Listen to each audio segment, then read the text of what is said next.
Esos MSI berserta dengan tim. Kami mengucapkan selamat datang Ibu di kota kami, Kota Sorong. Yang kami hormati Ibu staf ahli Wali Kota bidang kemasyarakatan dan sumber daya manusia, Ibu Haje Damar Malabar, Esos MM. Selamat berjumpa lagi Ibu bersama dengan kami perempuan Papua. Yang terhormat para pemimpin OPD, yang terhormat para narasumber forum diskusi publik partisipasi perempuan Papua dalam pembangunan kesejahteraan, yang terhormat para peserta forum diskusi publik dari komunitas pengusaha perempuan Papua, perwakilan dari OPD di lingkup Pemda Kota Sorong, yang kami hormati aktivis penyuara suara Papua, dan yang kami hormati pemerhati pemberdayaan perempuan.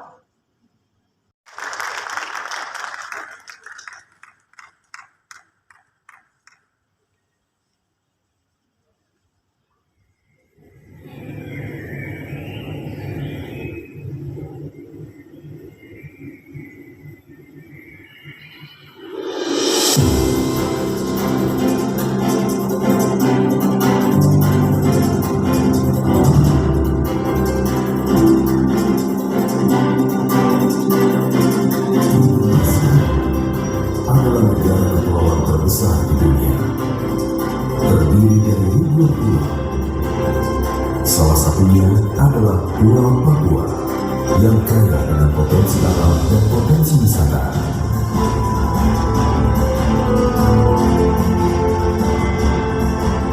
Indah bagaikan mutiara yang terpancar dari timur Indonesia.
pengertian kata ilmu bumi. Ia adalah merupakan satu kesatuan kebangsaan. Ia adalah merupakan satu kesatuan kenegaraan.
yang sudah jauh-jauh datang untuk kami di tanah Papua.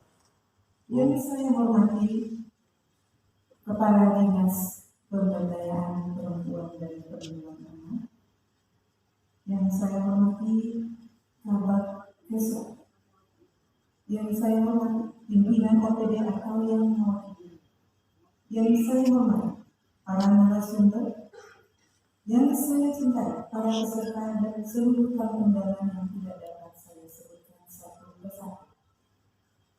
Assalamualaikum warahmatullahi wabarakatuh. Shalom, salam sejahtera bagi kita semua. Om Swastiastu, Namo Buddhaya, salam kebajikan. Selamat pagi untuk kita semua. Kurang kencang. Perempuan-perempuan di depan saya adalah perempuan-perempuan. Saya tahu karena saya lahir dan besar di tanah ini. Selamat pagi. Luar biasa. Baik, sebagai orang yang percaya kepada Tuhan yang Maha Kuasa, saya mengajak kita semua mengajarkan puji dan syukur di hadapan Tuhan karena kasih dan karunia-Nya, sehingga kita masih diberi kesehatan, kekuatan untuk mengikuti acara forum diskusi publik tentang partisipasi perempuan Papua dalam pembangunan kesejahteraan di Kota Sorong, Papua Barat.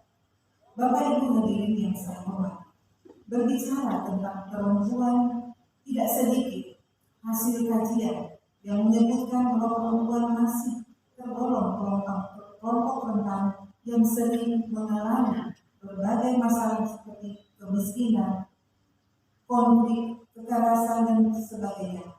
Hal itu tidak hanya terjadi di Indonesia, tapi juga di negara-negara di dunia ini. Di era emansipasi seperti sekarang pun, perempuan seringkali dianggap sebagai kelompok kelas dua, sehingga mereka tidak memperoleh kesamaan hak dan dengan laki-laki. Perempuan dinilai hanya mampu melaksanakan pekerjaan yang berkaitan dengan urusan rumah tangga. Padahal tidak demikian ya, ibu-ibu dan adik-adik saya sekalian, tidak demikian ya, karena dalam saya banyak sekali perempuan-perempuan yang lain. Seiring berjalannya waktu, perempuan mulai bangkit dan berhasil membuktikan bahwasanya keberadaan mereka layak untuk diperhitungkan. Kecerdasan serta kepribadian masyarakat perempuan-perempuan Indonesia, khususnya perempuan Papua, tidak. Perempuan-perempuan Papua yang inspiratif akan kami hadirkan di hari ini. Bagaimana mereka adalah orang yang biasa saja, tapi penuh dengan cerita yang luar biasa. Ini juga ada pasangan perempuan Papua Muda Inspiratif, Kakak Yunita Uli. Kita berikan tangan.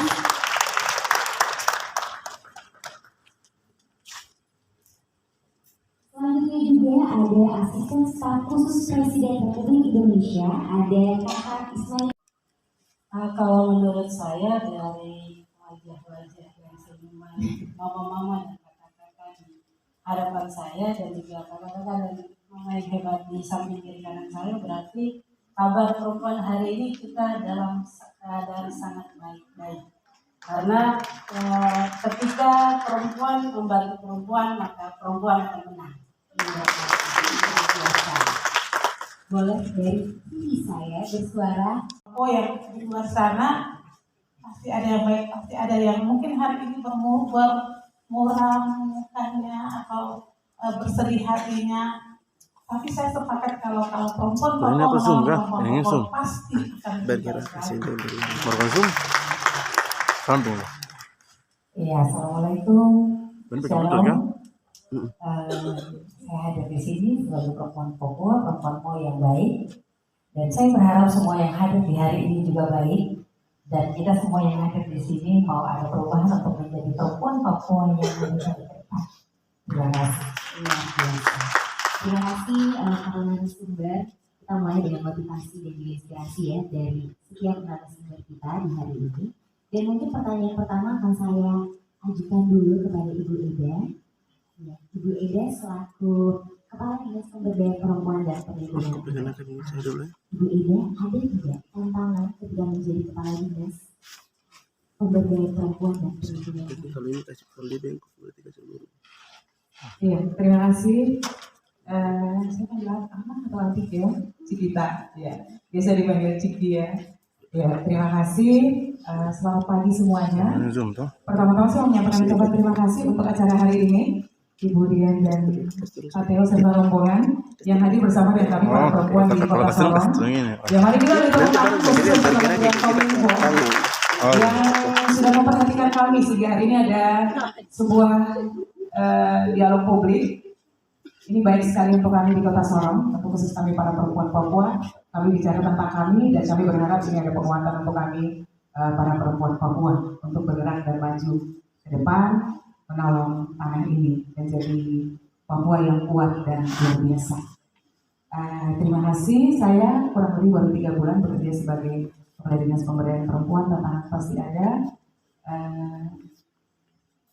dan tantangan itu memacu saya untuk tetap maju, bergerak dan bekerja dengan apa yang ada, yang dipercayakan kepada saya, dan itu banyak sekali. Dan saya percaya kami pasti bisa melalui itu. Dinas Pemberdayaan Perempuan Kota Sorong pasti bisa untuk melalui dan menolong para perempuan Papua. Karena saya ingin melihat para perempuan Papua ini tersenyum. Saya secara pribadi ingin melihat kami tersenyum, kami bisa berjuang di ruang dan bidang kami masing-masing, sehingga kami bisa menjadi para perempuan-perempuan Papua yang hebat, khususnya yang ada di Kota Sorong. Kita belajar tuh. Soal pertanyaan seputar perjalanan kebudayaan. Ada juga kisah yang benar-benar menyentuh kehidupan Ibu Eda dan akhirnya itu membuat Ibu Eda harus bangkit dan semangat. Yang situ macam mana tuh kayak itu? Yang situ macam mana? Kepala dinas tuh. Depannya kayak itu MC itu. Oh, baca telat. Sebenarnya kisah hidup banyak ada ya, dan itu yang membuat dan mendorong saya berdiri dan ada sampai dengan saat ini saya bisa menjadi seorang kepala dinas pemberdayaan perempuan. Yang pasti ada masa di mana kami berjuang dengan kuat, ya saya bersama dengan keluarga dan anak-anak kami berjuang cukup kuat sekali untuk saya bisa ada di posisi ini. Saya tetap menjadi seorang ibu rumah tangga, tapi juga saya berjuang lewat dunia pendidikan, karena itu yang menolong saya bisa ada berdiri sampai dengan saat ini. Karena tanpa pendidikan kami agak susah untuk bisa bergerak di ruang publik. Nah, pendidikan ini menolong, padahal saya sudah berumah tangga, tapi pendidikan ini menolong saya untuk saya ada di posisi ini. Dan ini saya berharap ini menjadi motivasi untuk mama-mama yang lain untuk tetap berjuang. Saya karena perjuangan dan kegigihan saya untuk berjuang secara pribadi, menolong keluarga saya pribadi dan anak saya ada 3 orang dan itu mereka berhasil semua. Mungkin saya mohon maaf, saya perkenalkan yang satu ini ya. Ini salah satu anak saya yang paling bungsu, yang paling kecil. Dia di Jakarta sudah kurang lebih 5 tahun dan dia berjuang dengan kegigihannya sendiri. Dia berjuang di sana dan dia termasuk anak Papua yang bisa ada dengan kemampuan dan talentanya sendiri sehingga dia bisa ada. Dan hari ini ketika kita bergerak untuk bicara tentang Papua, dia termasuk orang yang bisa saya bisa berdiskusi untuk mendorong para perempuan Papua untuk maju. Dan saya berharap mama-mama Papua, ini yang menjadi catatan dan pengalaman hidup saya. Saya berharap mama-mama Papua tidak putus asa dengan kehidupan pribadi kita. Itu jangan menjadi penghalang untuk kita tidak maju. Mari berjuang. Kita generasi Papua harus berjuang dan maju di depan.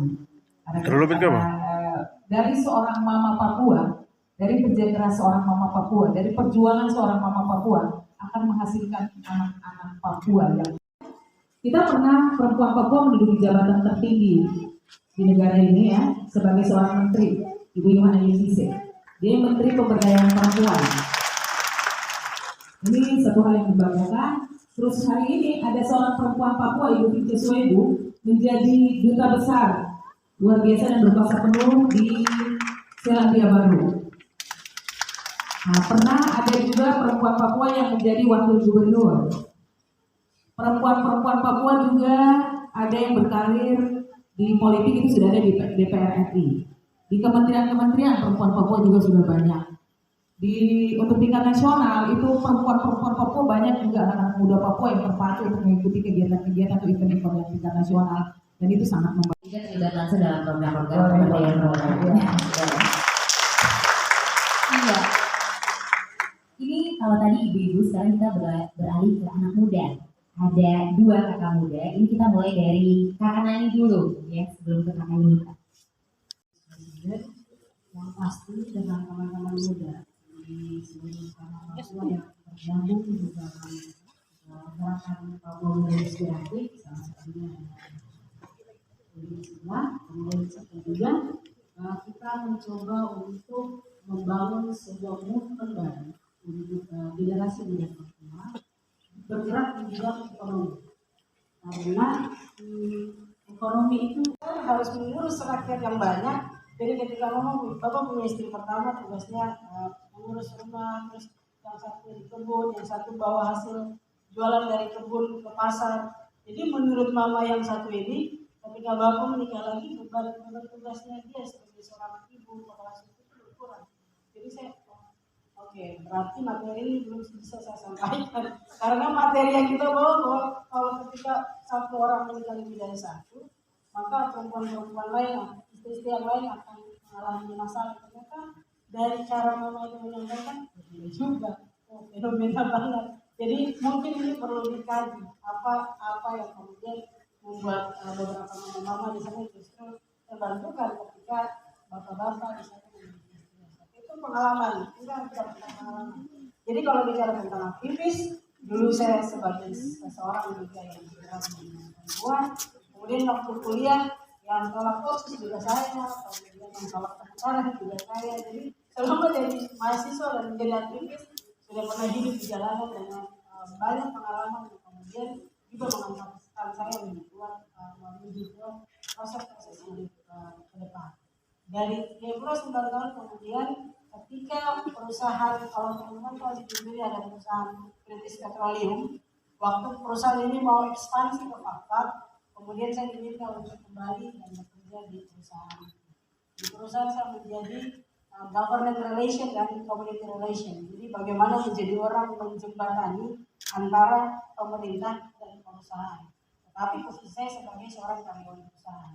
Jadi kalau perspektif aktivis di jalanan yang saya dapat selama kuliah dan menjadi aktivis di Jayapura, ketika kembali ke Papua saya bekerja di salah satu proyek British Petroleum. Bagaimana saya memposisikan diri sebagai seorang karyawan, employee dari sebuah perusahaan multinasional company untuk kemudian membuat perusahaan itu bisa eksis, bisa terus sustainable dalam produksi. Jadi bikin program-program sosial, kemudian bagaimana membangun komunikasi dengan pemerintah, bagaimana melihat kebutuhan masyarakat daerah di sekitar lokasi perusahaan. Jadi di situ kemudian mindset dan perspektif saya sebagai seorang karyawan perusahaan terbentuk. Setelah itu kemudian di tahun 2019 ketika disitulah saya ketemu dengan kakak Billy yang saat itu menjadi staf presiden. Kami berdua adalah 2 orang anak Papua yang bekerja di perusahaan yang sama, kemudian tidak punya mimpi banyak.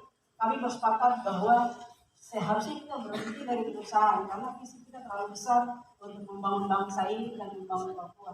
Jadi mari kita resign bersama. Jadi saya resign duluan tahun 2017, kemudian kami resign tahun 2018. Hal konyol yang kita lakukan adalah ketika resign kita tidak tahu mau kemana dan mama saya kasih shock. Sudah bekerja di perusahaan yang gaji yang luar biasa, kemudian tiba-tiba berhenti.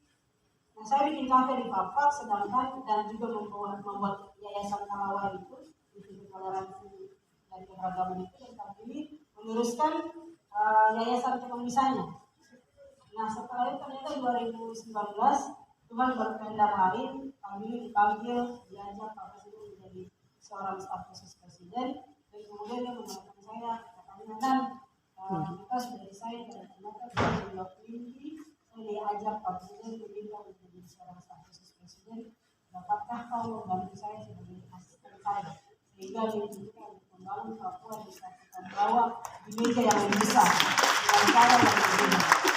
Waktu itu saya juga lihat anak Papua yang benar-benar pengalaman di nasional, bukan bicara lagi tentang pemerintah kota dan provinsi, tetapi harus duduk di dalam istana yang satu ruangan, satu link dengan Pak Presiden, yang kalau Pak Presiden masuk kita tahu itu dari Pak Presiden yang langsung sebelum masuk di dalam kolam istana yang kita juga buta. Dan di situ sebenarnya ternyata proses pengalaman hidup yang panjang itu membentuk karakter kita untuk survive dan mulai belajar di lingkungan yang baru.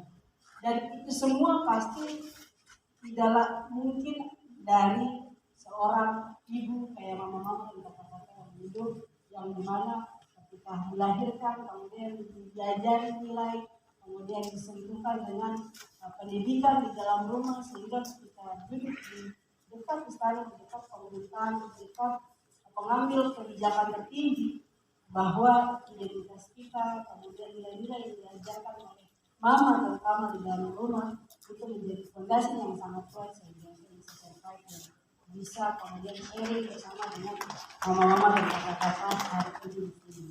Jadi sebenarnya apa yang saya atau kakak-kakak dinas dan kakak-kakak yang lain sharing diskusi hari ini adalah sebenarnya apa yang sudah juga mama-mama lakukan dan kakak-kakak lakukan, tapi skopnya berbeda-beda. Karena kalau kita bikin kebijakan, mama-mamanya tidak menyentuh mama-mama, justru itu tidak akan linear. Tapi karena kita pernah berada sama-sama dengan mama-mama, mama-mama pun membantu dengan mengambil peran di bidang masing-masing sehingga apa yang dilakukan bisa mewujudkan kesejahteraan sosial yang sama-sama kita inginkan. Seperti itu. Luar biasa. Terima kasih Kenan. Saya juga sepakat dengan Kenan. Kita sebagai perempuan Papua juga harus punya keberanian untuk mengambil keputusan dalam hidup. Terkadang ada satu keputusan yang ini maju tidak, mundur tidak gitu ya. Tapi ketika kita berani untuk mengambil keputusan pasti akan terjadi perubahan besar. Jadi harus berani. Ya, saya juga masih mau bertanya ke Kanan ya. Sebagai anak muda juga yang sudah berkarir di luar daerah, Kanan ini pernah tidak mendapatkan stigma atau tantangan menjadi anak Papua yang berkarir di luar daerahnya, terutama di desa? Banyak sekali. Ya jujur bahwa stigma itu masih ada, tetapi bagaimana cara kita menjawab stigma itu yang luar biasa. Ketika mereka bilang, apakah mereka bisa gitu, anak-anak ini duduk di sini, terus kata kita, ya udah tidak usah kita jawab dengan bisa kok, tidak perlu, kerja saja. Kerja, bahwa ketika ingat bahwa takdir itu memang Tuhan yang tentukan, tetapi ikhtiar itu milik kita. Jadi ketika orang bilang anak-anak ini bisa nggak sih, apalagi lulusan Uncen, masa melawan lulusan-lulusan yang di luar negeri, tapi ya sabar dulu, kita lihat dulu. Nah, ketika ada stigma bahwa kira-kira teman-teman Papua ini ketika dikasih kepercayaan besar oleh Pak Presiden, oleh siapapun itu bisa mereka lakukan atau tidak. Kami bilang apa yang kita jawab dengan output dan outcome. Salah satu output dan outcome-nya adalah bagaimana dari 21 anak, 23 anak sudah menjadi 4.000 anak yang ada di dalam gerakan Papua menjadi inspirasi. Salah satunya apa? Punya usaha sendiri, terus teman-teman di Kebar lagi bangun bangun tahan jagung, kemudian dibawa oleh ketua Papua menjadi inspirasi dari Kota Sorong juga. Jadi sebenarnya tidak perlu kita menjawab tantangan atau semua dari orang itu dengan jawaban formal, tapi jawablah dengan karya yang kita punya. Jadi cara kita menyikapinya ya. Wah, luar biasa. Karena ini juga para narasumber yang lain, ini saya mau bertanya ke semuanya. Kalau tadi sudah ada masing-masing dari Ibu Eda, juga Kak Nani, ini saya mau bertanya. Kalau ngomongin partisipasi perempuan dalam pembangunan kesejahteraan, tentunya kalau dari perspektif saya anak muda yang memang tergerak juga dalam bidang dalam organisasi perempuan Papua, yang memang kita juga bergerak dalam isu-isu yang masih tabu di Papua seperti kesehatan reproduksi, kemudian isu mental health, dan bahkan bisa menciptakan konai aman, ruang aman untuk perempuan Papua supaya bisa mereka akses. Dan kalau dilihat perempuan-perempuan Papua yang ada di kota itu mereka sudah bisa menciptakan kesejahteraan bagi diri mereka sendiri meskipun tidak semua, karena masih ada yang berjuang untuk mendapatkan kesejahteraan. Tapi pertanyaan yang mau ditanyakan, bagaimana pandangan para narasumber terkait perempuan-perempuan di daerah pedalaman atau di daerah kampung yang mereka saat ini bahkan juga masih terus berjuang untuk mendapatkan kesejahteraan. Boleh dijawab mulai dari kakak Tina dulu ya. Ya baik, mungkin saya akan coba untuk menjelaskan atau menjawab tentang keinginan perempuan-perempuan yang ada di jalanan. Mereka sebenarnya tuh ingin untuk juga mengeksplorkan apa yang mereka punya sebenarnya. Itu yang saya saat ini, karena memang selama ini apa yang saya tekuni saat ini lebih kepada hasil-hasil hutan. Jadi mereka ingin untuk menyampaikan apa juga yang mereka punya di kampung, tetapi wadah untuk menampung itu yang mungkin belum ada saat ini. Jadi mungkin tugasnya kita sebagai perempuan untuk bagaimana membuka atau menyiapkan diri kita sendiri untuk bisa membantu mereka di kampung. Jadi kita tidak bisa harus saling menyalahkan, tapi bagaimana kita sendiri bisa untuk membantu mereka menyiapkan apa yang mereka punya. Contoh begini, mereka bikin noken. Orang di kampung banyak bikin noken. Tetapi bagaimana cara mereka bawa ke kota? Nah, tugasnya kita pada saat ada orang pesan noken, kita ke sana jangan kita ambil, tapi kita beli. Kita beli. Kita lihat, hitung harganya kita dari sana ke sini ke kota seperti apa, kita naikkan seperti itu. Jadi biar mereka jangan kita bilang kita ambil dulu baru bawa jual di kota, jangan. Karena harapan mereka ada di apa yang mereka kerjakan. Jadi itu saja mungkin dari saya. Boleh Ibu saja. Ya, jadi saya hari ini memang perempuan-perempuan yang ada di kampung, mama-mama yang terlibat dalam pengrajin noken, bahkan punya kelompok-kelompok tani yang hari rindu sekali mereka punya hasil-hasil itu bisa dibawa ke kota, diperjualbelikan untuk mereka punya kebutuhan sehari-hari, bahkan untuk ekonomi pendidikan anak-anak mereka. Itu jadi kerinduan atau menjadi harapan bagaimana kita perempuan yang lain bisa menolong mereka atau pemerintah setempat bisa menolong mereka. Itu kerinduan mereka seperti tadi disampaikan ini betul yang kami dapati di kampung-kampung, karena kami biasa saya biasa berada dengan nama noken. Itu kerinduan mereka bahwa ini mereka buat itu bukan hanya noken tapi balik-balik papeda, terus mereka buat apa yang ada di sekeliling mereka itu ingin sekali untuk mereka perjualbelikan. Nah, tapi kita bersyukur bahwa Kominfo hari ini sudah masuk sampai ke kampung-kampung, bahkan di kampung sekarang sudah ada 4G. Kita tepuk tangan dulu untuk Kominfo. Sehingga mama-mama hari ini sudah bisa diarahkan untuk mereka berjualan online juga.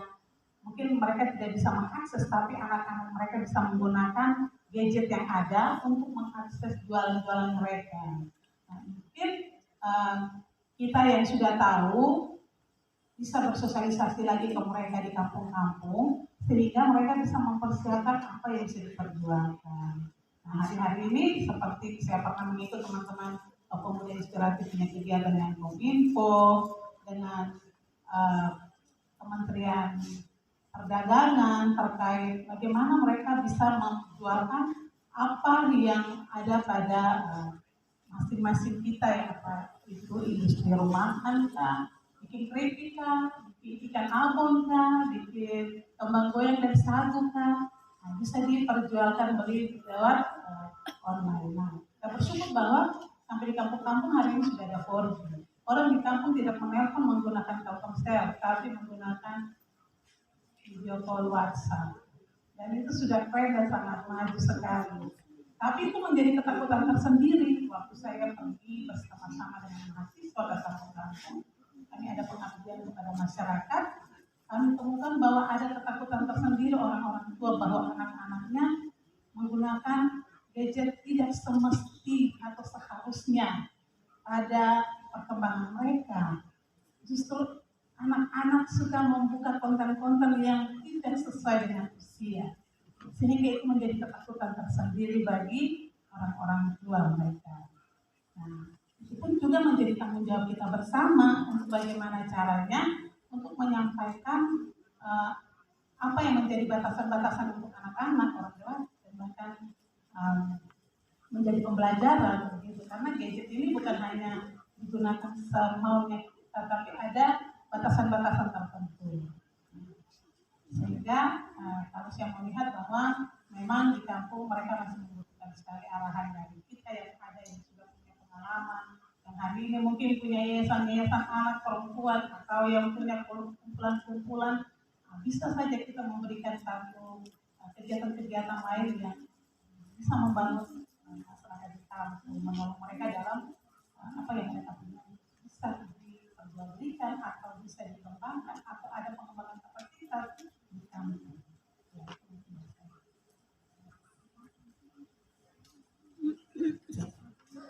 Kalau dari saya sebenarnya pertama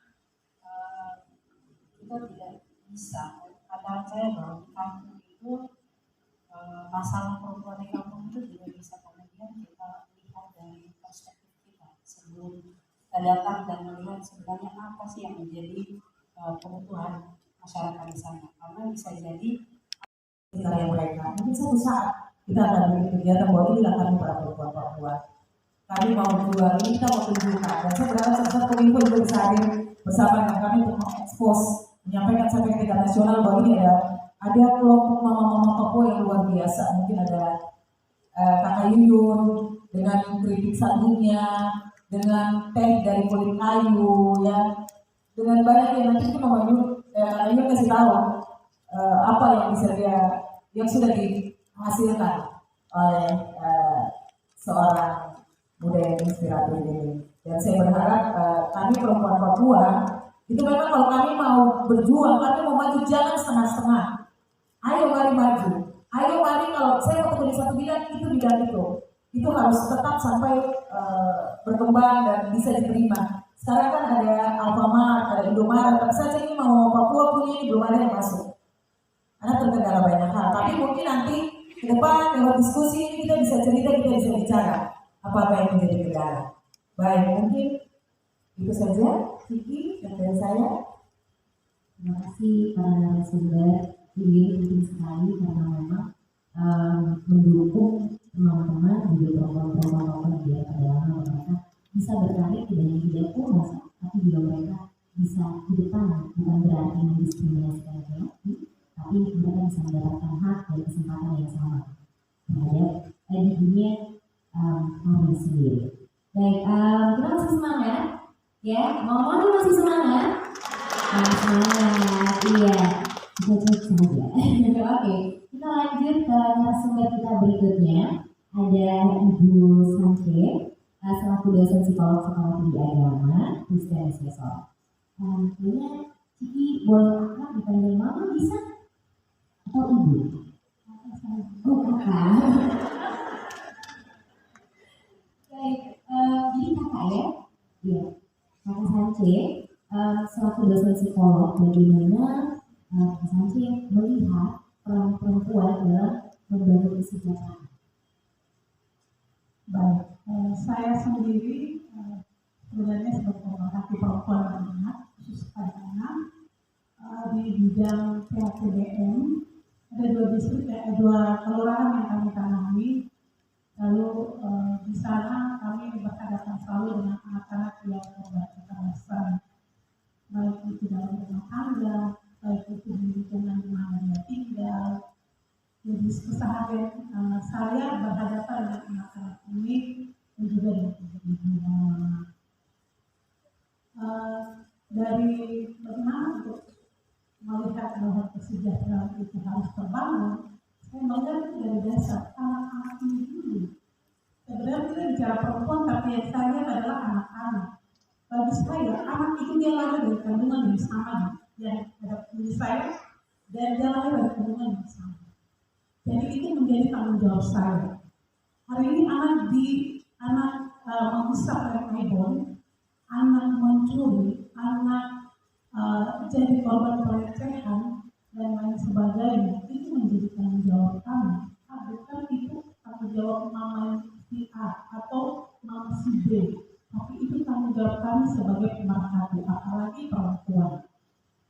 melihat ini adalah regenerasi anak-anak Papua yang akan tumbuh menjadi anak-anak yang menjadi tuan di atas negeri sendiri. Bagaimana caranya? Saya harus memberikan hati yang tulus kepada mereka. Menjaga, melihat, memelihara. Saya tidak punya uang, tapi bagaimana saya punya perhatian sedikit membuat perubahan kepada mereka. Sehingga kesulitan akan dibangun. Contoh, bersyukur kalau di setiap kelurahan ada mama-mama yang menjadi posyandu apa namanya? Ada posyandu. Saya bersyukur melihat mama-mama yang walaupun mereka tidak dibayar, tapi mereka memberikan hati perhatian untuk bagaimana mereka bisa memberikan perhatian kepada janin yang ada dalam kandungan. Akhirnya ternyata mama-mama yang belum hari ini belum timbang, belum dapat vitamin, belum dapat penambahan darah, dan belum dan segala macam. Maksudnya obat penambah. Itu menjadi sesuatu yang sangat baik karena perempuan mendatangkan kehidupan. Anak yang ada dalam kandungan itu mendatangkan kehidupan.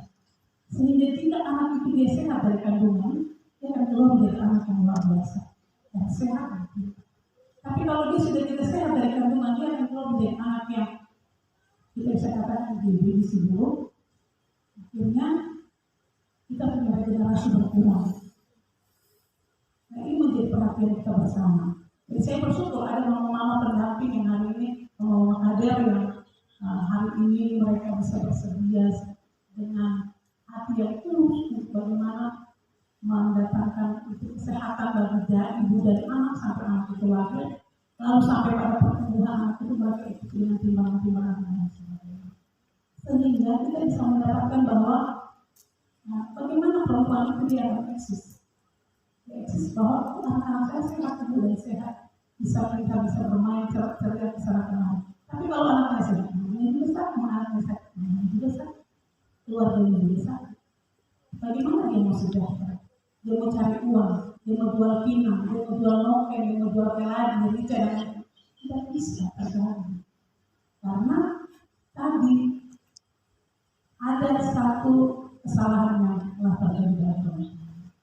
Sehingga dari sisi psikologi, saya melihat bahwa anak adalah pemberian Tuhan, anak adalah anugerah, jaga dan pelihara. Lalu perempuan adalah rentan terhadap kekerasan, anak dia rentan terhadap kekerasan.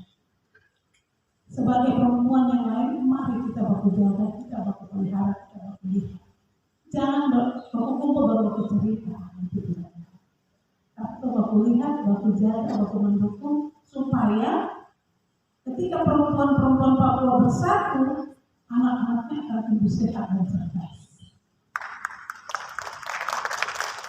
Dari psikologi anak muda kita bisa mengikuti dari perkembangan dari awal bulan ketika terjadi itu kehamilan sampai pada kelahiran perkembangan itu sampai pada masa dewasa.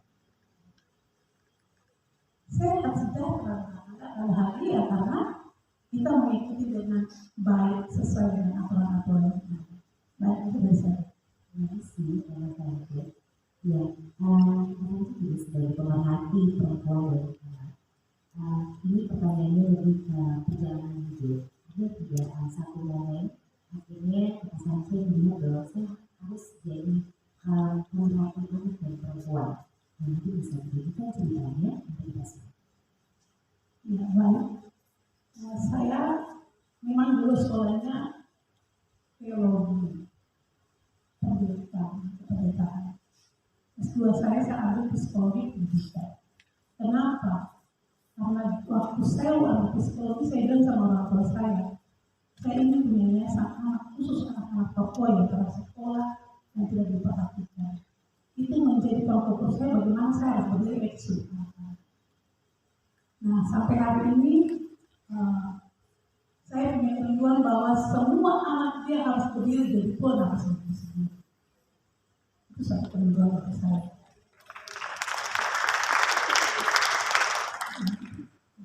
Wow, ada juga tantangan. Tantangan banyak sekali. Kalau menghadapi anak-anak, tantangan banyak sekali.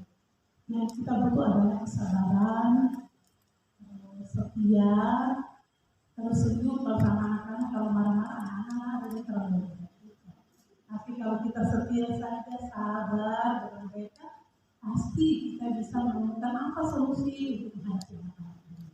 Tapi menggunakan psikologi orang Papua, jangan kita menggunakan psikologi. Kita jelaskan ada kereta api, tidak ada kereta api di Papua mencari. Tapi kalau cerita burung cendrawasih, terus cerita ikan kuah kuning, dong senang sekali. Karena saya punya pengalaman. Satu kali saya mengajar kepada anak-anak yang di Hari Anak Nasional, itu ada 95 anak, itu adik-adik kita yang adik-adik Pekoda di Pulau Mekar 9, 10. Itu saya bercerita dongeng dengan teman-teman terkait burung cendrawasih, ikan kuah kuning, teluk maya bibit. Nah, itu tuh mereka 95 anak, tidak ada satu orang bersuara. Semua mengaku diri kata, habis dari kata, sudah, masih ada lagi, tidak ada, aduh, kita cerita ulang lagi sudah. Artinya psikologi yang dipakai adalah psikologi orang Papua. Kalau kita cerita kereta api di sini tidak ada kereta api. Tapi kereta api itu bagaimana ya? Tapi tidak tahu. Nah jadi ketika kita mau kesulitan-kesulitan saya hadapi, itu saya selalu masuk kepada pengajaran yang berdasarkan kearifan lokal saja, supaya itu yang bisa menentu. Kalau menggunakan lain itu kita akan sulit, ulang balik juga tetap sulit saja. Ya itu dari saya. Terakhir sebelum akhir, misalnya tujuh tadi dalam sebagai salah sekolah juga perhatian dari program ini untuk terlibat dan tujuan juga dalam membangun dan memperkuat dalam sejarah.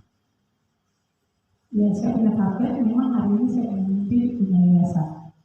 Saya lagi berbuat satu yayasan yang saya sudah persiapkan khusus untuk adik-adik kita yang di Pekoda. Dan saya sudah menulis buku terkait mereka, apakah pemerintah dalam terhadap mereka, karena ini di tengah kota, ini di tengah kota. Jadi saya menulis terkait mereka yang menjepit rem body tangannya, yang jalan kaki terancam, yang baju jompa cantik, itu tanggung jawab siapakah? Apakah Kopsus Dada, apakah pemerintah Kota Sorong Dada melihat ini? Itu dari saya menulis dengan anak. Karena saya sudah menggambarkan bibir gunung Artes sampai kepada bibir pantai yang begitu indah alam. Makanya saya tidak suka menyanyi lagu itu. Di sana lagu yang dasar artinya kalau dinyanyi tidak terlalu sedih. Maka bagaimana dengan hal ini? Itu menjadi setiap saya setiap hari. Sehingga saya punya dua namanya Indonesia dan Alhamdulillah. Mereka kalau ketemu anak-anak Pekoda, mama ini mau anak itu satu anak yang harus saya perhatikan. Jadi saya punya kerinduan yang dalam punya yayasan anak untuk membina anak-anak ini dengan wadah yang baik sehingga mereka bisa dibina. Karena ini mereka tidak masih pendidikan yang seperti teman-teman lain, tapi bisa dilakukan dalam kegiatan pendidikan yang formal. Yang akhirnya pengembangan kapasitasnya bisa diangkat, kami bisa MOU dengan perusahaan-perusahaan sehingga bisa dipakai dalam kerja-kerja yang lain. Nah itu kerinduan saya. Jika Bapak Ibu yang hari ini hadir atau perempuan-perempuan yang hari ini hadir punya kerinduan yang sama, mari kita bergabung. Kalau kita sudah satu, itu kalau satu dia tidak akan bersiku lantai. Tapi kalau dia diikat banyak-banyak, dia akan jadi bersiku lantai. Ya, nah itu dari saya. Terima kasih dari saya. Saya juga berharap ini tidak hanya satu seorang yang bergerak, tapi juga setiap dari kita juga perahu awal, tapi juga pemerintah dan juga para pelaku komunitas masyarakat. Ya, kita akan beralih ke narasumber terakhir. Ada Kakak Yuyun. Halo Kakak. Sama dulu. Kakak Yuyun sebagai seorang pengusaha perempuan Papua, boleh dong diceritakan Kakak punya cerita bagaimana Kakak akhirnya mau menjadi pengusaha perempuan Papua. Ya baik, eh, sebenarnya kalau saya dengar kata pengusaha itu rasa kayak gimana ya? Karena biasa kadang orang berpikir bahwa kalau sudah pengusaha itu sudah punya mobil, sudah punya uang, gitu kan? Itu realita di saat ini kadang kita sedang berpikir kadang berpikir seperti itu. Jadi saya di sini saya bergerak di bidang pangan lokal Papua, lebih kepada mengangkat kearifan lokal untuk menciptakan produk. Dari karena saya ada tanamoi, jadi saya lebih kepada produk lokal tanamoi dengan mengangkat semua cerita-cerita dari orang tua kita. Dan memang berbicara masak sebenarnya dari dulu saya itu kalau dikenal di pasangan di Moyo, orang tahu bahwa Kakak Yuyun itu tidak tahu masak. Karena saya adalah ketua pemuda, ketua Indonesia bersama dan saya suka kita. Banyak kan memang masak. Tapi puji Tuhan, saya dilibatkan waktu itu kita bersama kegiatan. Saya juga lebih kepada mengenai. Saya diperkenalkan dengan kata-kata foto waktu itu. Terus setelah itu ada kegiatan juga dari TNI bersama dengan Kementerian Koperasi. Saya diperkenalkan dengan Ibu Hayati Iman dengan kata-kata foto di bulan Maret 2020. Di situ saya diajak untuk ikut dalam kearifan lokal, mengangkat semua potensi yang ada di tanah ini, sehingga saya diberangkatkan bulan Maret ke Jakarta. Itu saya latihan dengan membawa bahan dasar dari sini, dengan membawa kelapa dan juga sagu.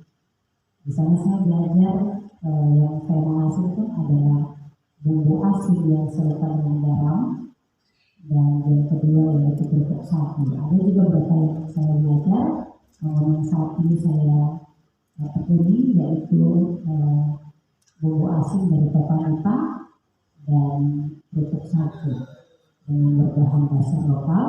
Sehingga saya mulai Sorong dengan melihat rempah-rempah yang ada di Tanamoi dan dulu orang mau pakai di hutan tidak perlu harus wajib beli bawang, karena kita orang mau punya kayu bawang yang sangat terkenal di sisik itu namanya.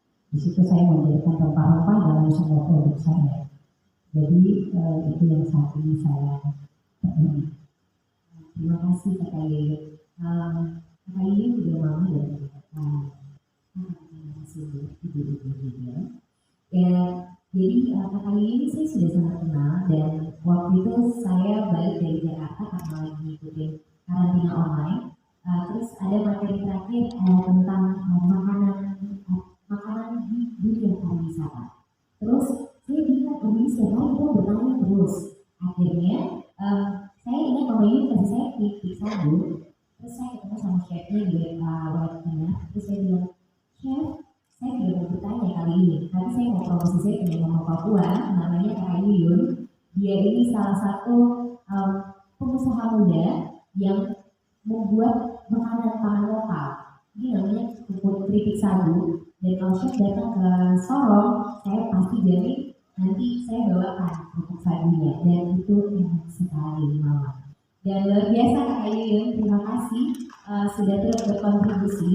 Dan kita lanjut, tapi sebelum saya lanjut saya mengingatkan buat Mama dan kakak semua kalau punya pertanyaan disiapin dari sekarang karena ini sesi terakhir dengan narasumber kita, jadi bertanya aktif sebaik mungkin karena saya punya hadiah ya untuk 5 penanya terbaik. Jadi saya ingin pertanyaannya. Baik, Kakak Yuyun, menjadi pebisnis itu ada tantangannya tidak? Apalagi sebagai anak Papua, perempuan asli Papua juga ada tidak tantangannya?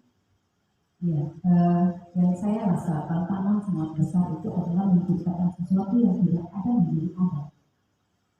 Contoh, saya harus pakai bumbu nipah. Jadi saya olah kerupuk sagu, petatas, bumbu asin yang saya buat dari kelapa nipah, terus kayu bawang. Dan orang yang diskusi itu ke bawah, kalau tahu di sini satu ruangan ini lebih putih. Jadi itu saya harus ikut dalam uji ilmiah.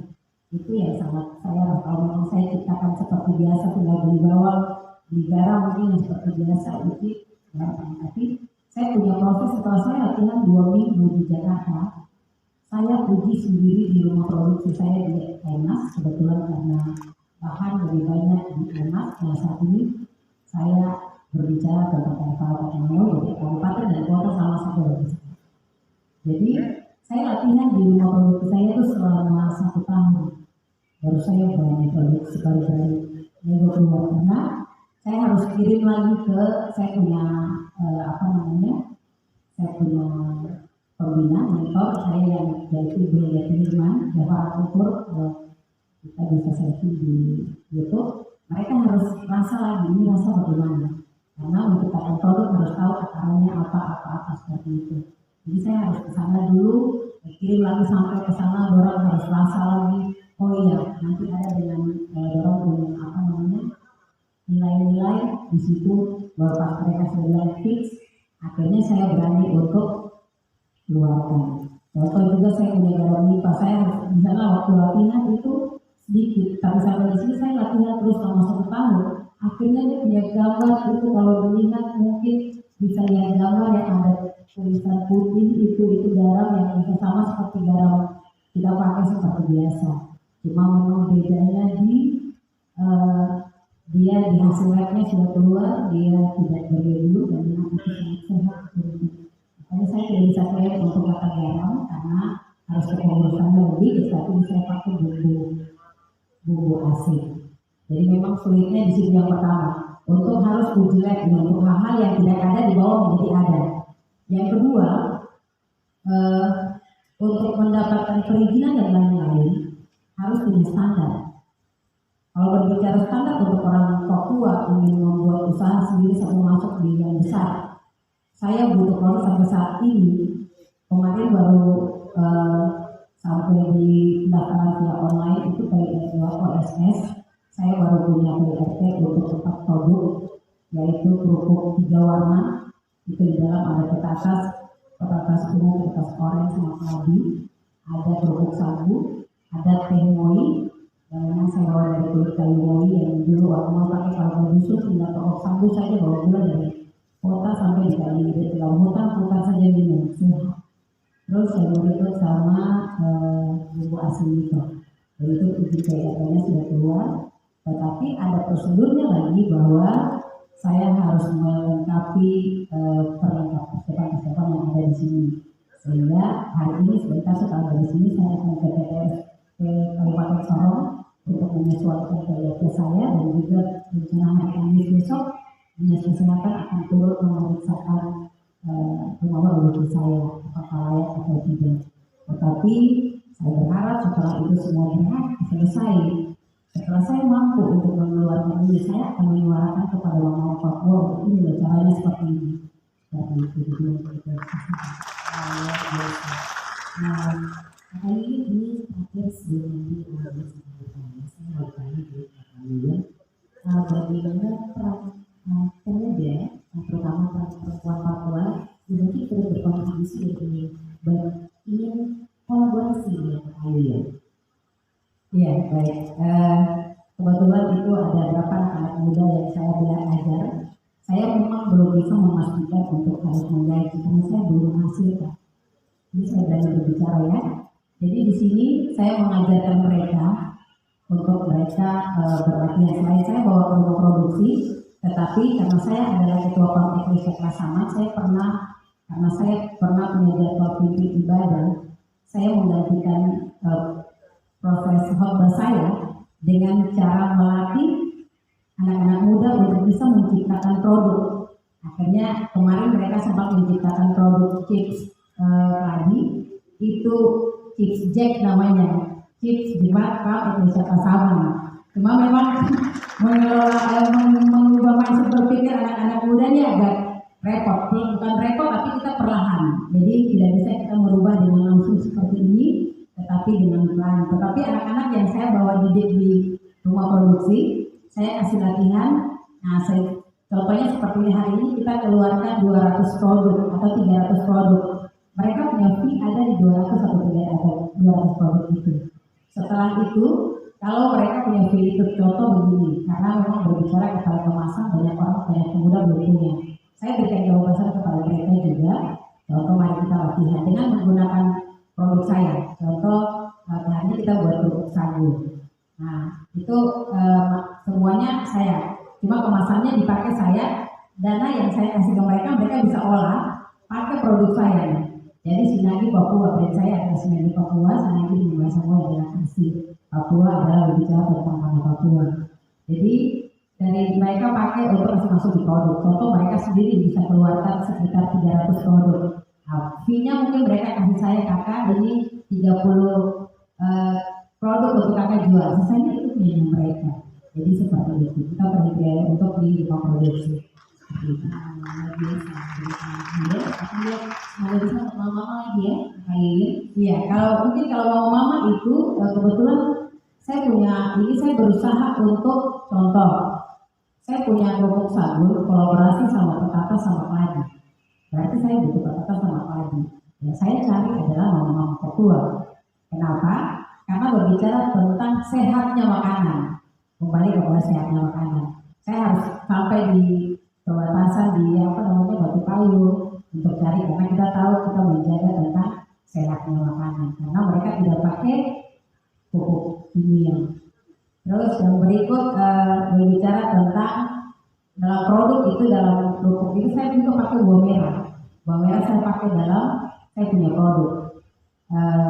Berbicara tentang kearifan lokal yang saya coba inovasi sebagaimana mungkin sari buah merah itu bisa masuk dalam produk saya seperti itu. Contoh saya juga kemarin buat bumbu merah untuk dipakai untuk kalau pada saat saya bikin kerupuk sagu. Kalau ungu itu saya pakai petatas ungu. Kalau orange saya pakai buah merah. Jadi seperti itu. Jadi pasti peran mama Papua sangat luar biasa dan memang saya sangat membutuhkan ke depan setelah produk saya bisa dipasarkan. Baik, terima kasih kita akan membuka sesi tanya jawab. Jadi yang hendak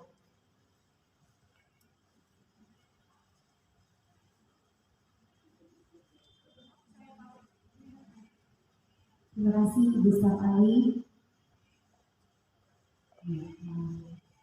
Kalau mungkin siap ini ya, Mike, kita akan buka sesi tanya jawab. Tapi sebelum itu ada informasi tambahan dari panitia buat peserta yang hadir. Nanti panitia akan membagikan lembar survei yang harus diisi dan nanti setelah diisi dikembalikan ke panitia dan nanti akan mendapatkan hasil marketnya.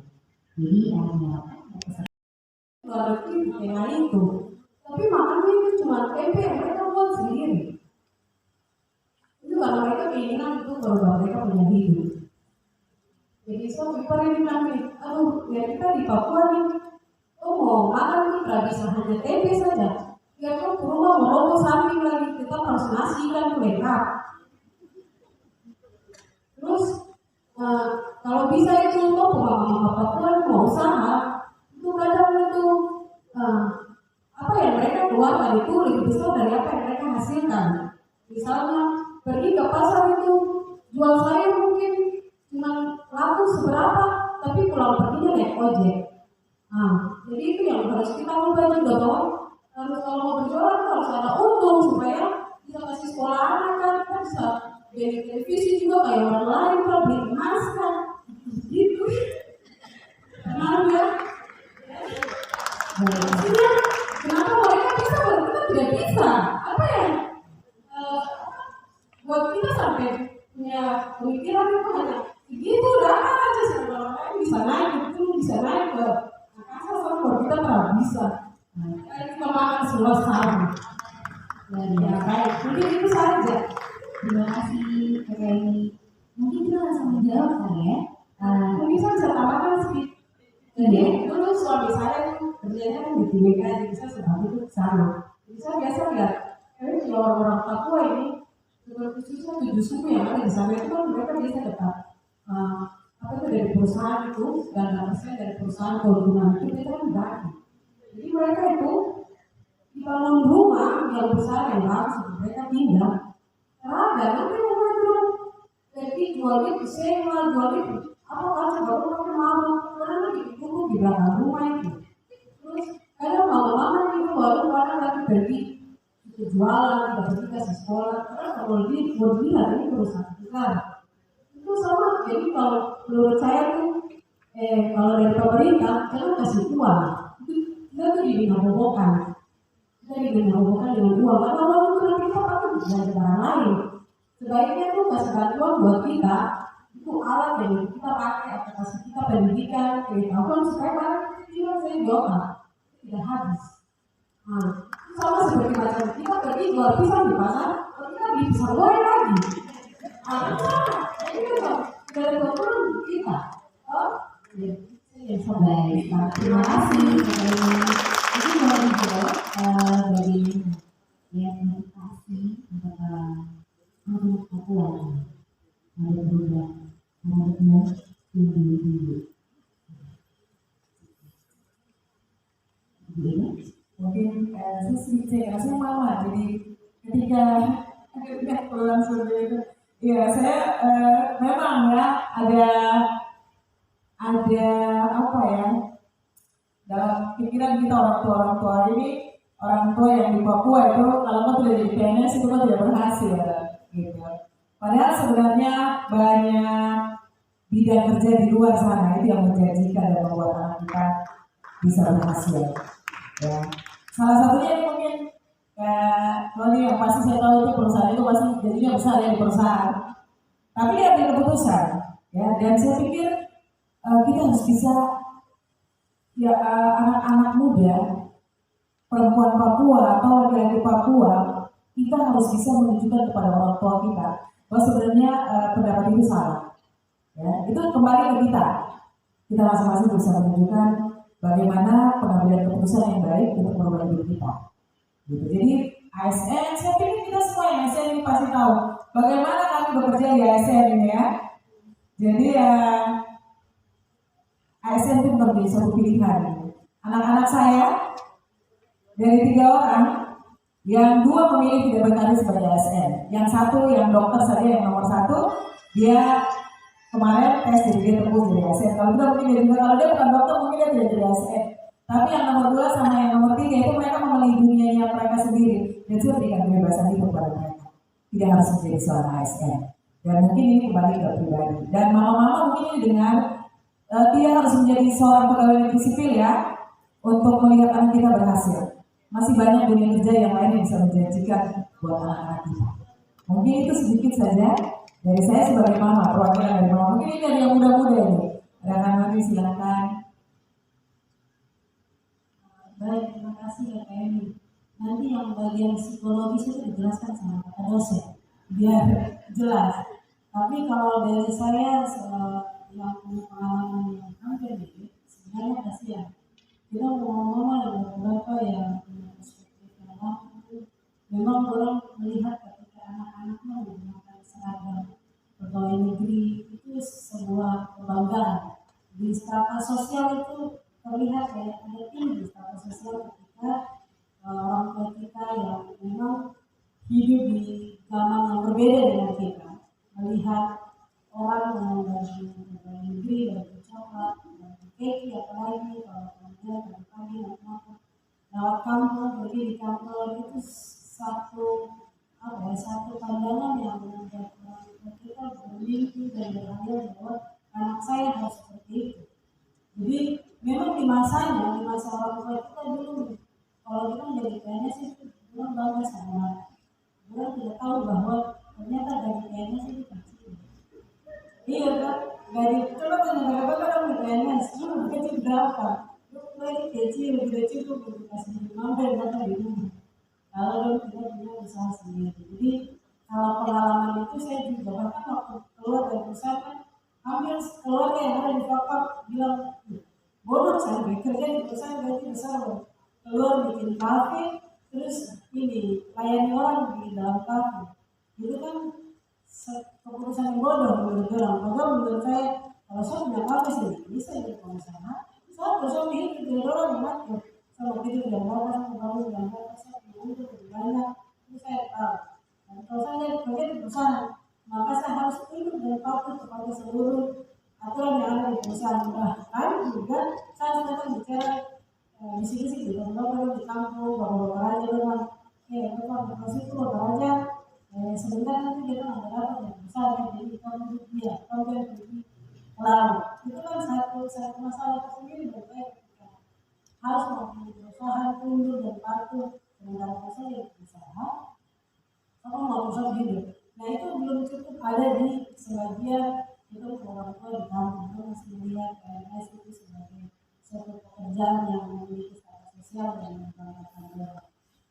Kita juga menyampaikan bahwa dengan kecewa, marah-marah, karena suka tidak suka itu punya mimpi. Jadi mungkin kita harus melanjutkan mimpi mereka dengan pengabdian yang dengan cara-cara yang lain. Nah, maka ini sendiri sebagai anak yang taat kepada orang tua sudah diterima, tapi kemudian tetap mengikuti mereka dan sampai saat ini menjadi pegawai honorer. Mungkin saat ini belum terlihat apa misteri itu, tapi ke depan mungkin orang tua akan bangga dengan nah untuk perspektif yang emosional yang tentang psikologis itu serahkan di kakak dosen psikologis yang sudah dijelaskan secara lebih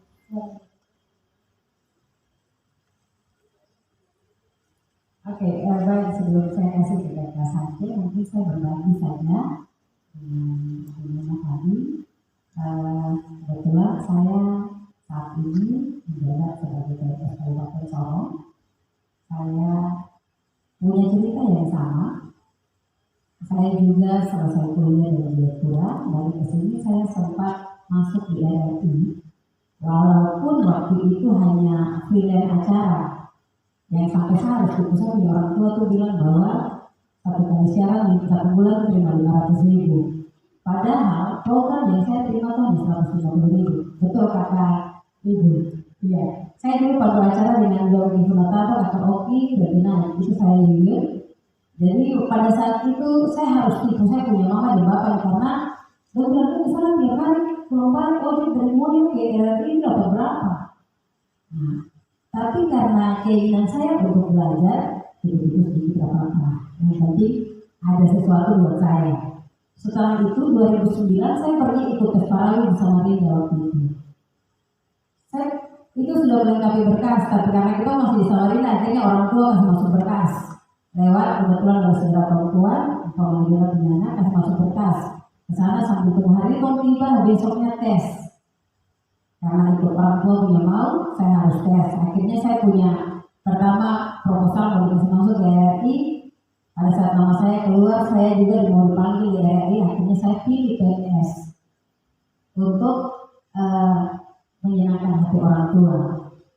Akhirnya saya masuk PNS. Puji Tuhan 1 bulan ini saya dilantik jadi kepala kelurahan di Malabusa, itu wilayah Almas, itu wilayah saya. Dan saya sangat bersedih karena pada saat menjabat ini saya punya orang tua berdua tidak ada.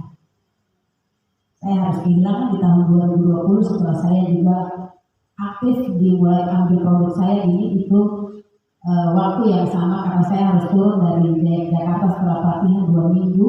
Saya tiba, bapak saya meninggal.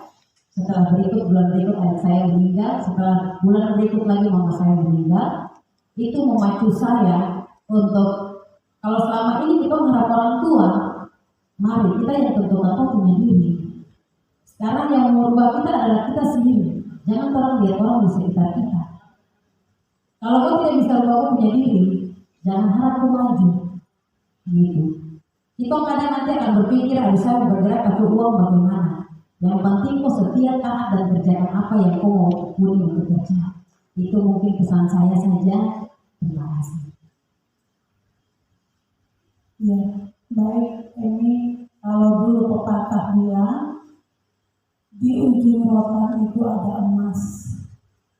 Kalau sekarang kalau saya yang bilang di ujung di pikiran perkataan kita itu adalah emas. Karena hari ini tidak boleh anak-anak dipukul, dibentak-bentak, semuanya itu ada aturannya. Nah, bersyukur bahwa sampai hari ini bisa ada dan terpenuhi di bidang yang di dulu kita ini, itu menjadi kebanggaan. Walaupun hanya honorer itu mungkin hari ini seperti ini, tapi kita tidak tahu rencana ke depan seperti apa.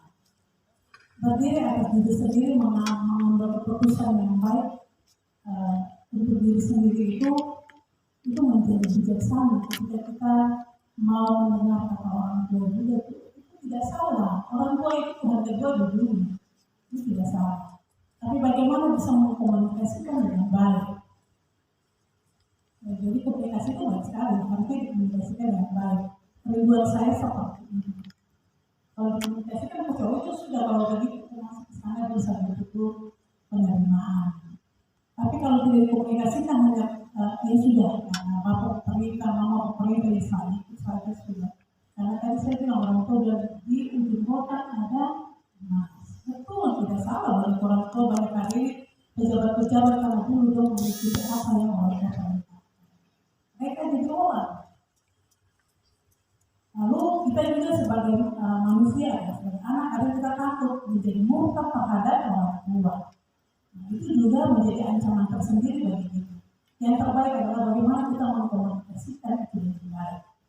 Saya pikir itu bisa ada jalan keluar yang terbaik sehingga yang tadinya menjadi sulit bisa dicairkan dengan komunikasi yang baik antara orang tua dan anak.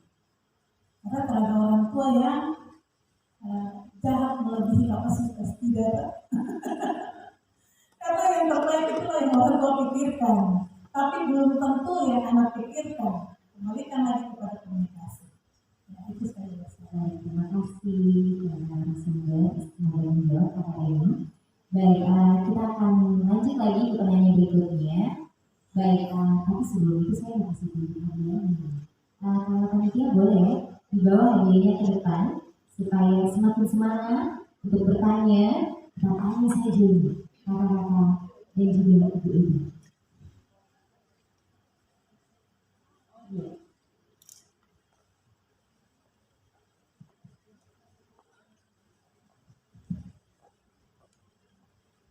Jadi saya punya hadiah dan ini luar biasa dari Kementerian Kominfo. Ya, saya langsung tahu betul sini supaya bisa semangat ini diceritakan teman-teman peserta. Ya, luar biasa sekali. Kemudian ada airport ya, 2 sekaligus dan ini yang mungkin ini ada speaker. Apalagi kalau teman-teman lagi masak, kita lagu. Nah ini ada 5 hadiah. Jadi yang mau bertanya silakan, mau tanya dari sisi kiri saya, boleh dari sisi kanan silakan. Ibu silakan. Ya. Dari mana? Dari namanya. Shalom.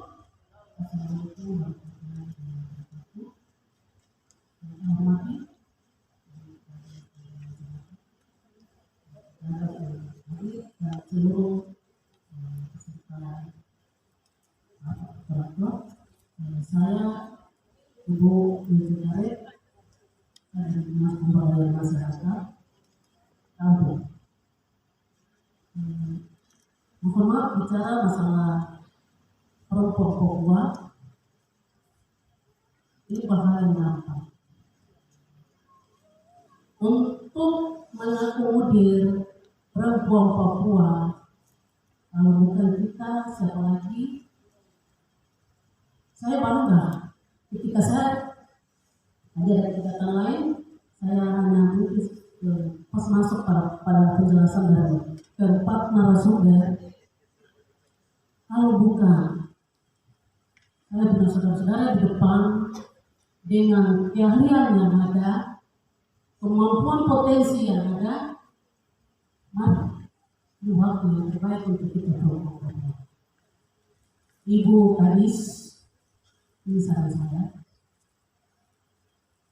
Banyak potensi yang kita miliki dan juga banyak yang sudah saya implementasikan di lingkungan yang saya berada.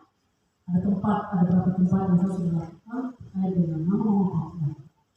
Kita bicara Mama Papua ini proses. Apa yang harus kita lakukan? Yang pertama, kita mengumpulkan mereka. Apa yang program yang harus kita lakukan itu apa? Mungkin saya membuat tempat jualan bagi mereka di tempat. Setelah mereka duduk mereka jualan, saya berikan mereka modal. Sekarang hasil mereka ini mau diproduksikan dijualkan, dipasarkan di mana?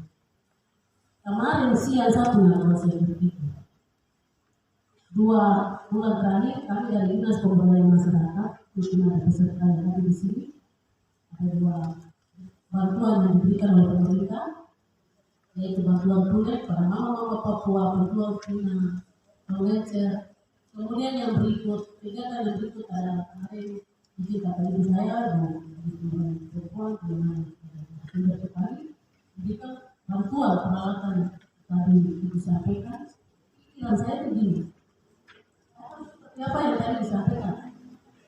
Bantuan ini harus betul-betul menyentuh kepada mama-mama Papua, tidak bagi-bagi di jalan-jalan atau di pasar-pasar. Kalau saya itu begini, mari perempuan Papua yang punya kemampuan, kita buat perencanaan program prioritas untuk perempuan Papua. Yang pertama, kita harus menyiapkan fasilitas. Perencanaan yang kedua, pertama adalah perempuan Papua. Yang kedua adalah fasilitas. Dan yang ketiga adalah pembiayaan. Perempuan Papua saya benar-benar luar biasa. Kita kolaborasi. Dinas Pemberdayaan Perempuan, Dinas Pemberdayaan Masyarakat. Berarti diserahkan sama Ibu saja. Dan peserta yang tertua apakah ada di sini? Mama.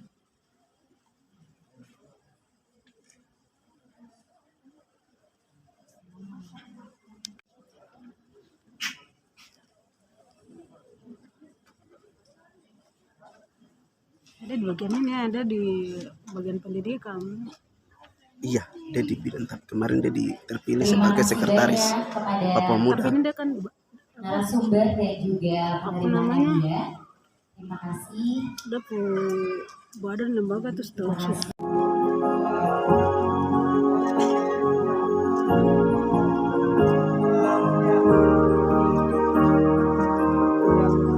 Ya, mungkin gaya bebas. Perempuan Papua bisa. Perempuan Papua juga bisa. Luar biasa. Terima kasih.